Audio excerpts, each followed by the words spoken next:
بسم الله الرحمن الرحيم والفجر وليال عشر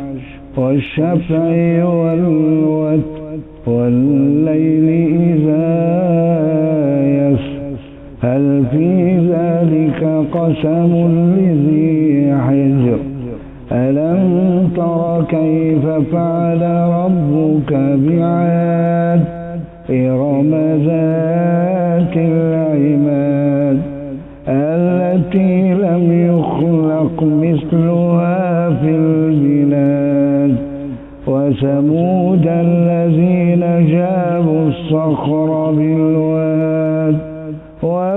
وفرعون ذي الأوتاد الذين طغوا في البلاد فأكثروا فيها الفساد فصب عليهم ربك صوت عذاب إن ربك لبالمرصاد فأما الإنسان إذا ما ابتلاه ربه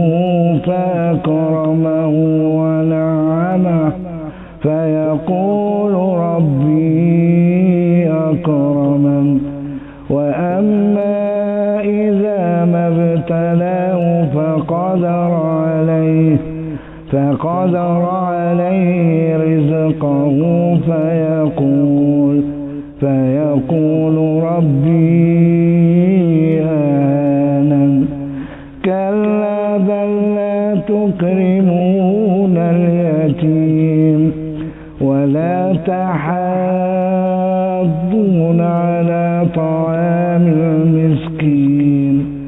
وتأكلون التراث أكلا لما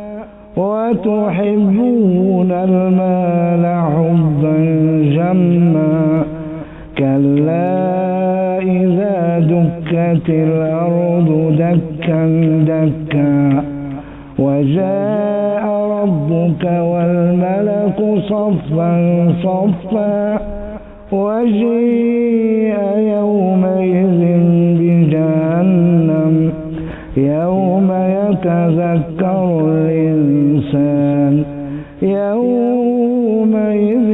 يتذكر الإنسان وأنى له الذكرى يقول يا ليتني قدمت لحياتي فيومئذ لا يعذب عذابه أحد ولا يوثق وثاقه أحد يا أيتها النفس المطمئنة ارجعي إلى ربك راضية مرضية فادخلي في عبادي وادخلي جنتي.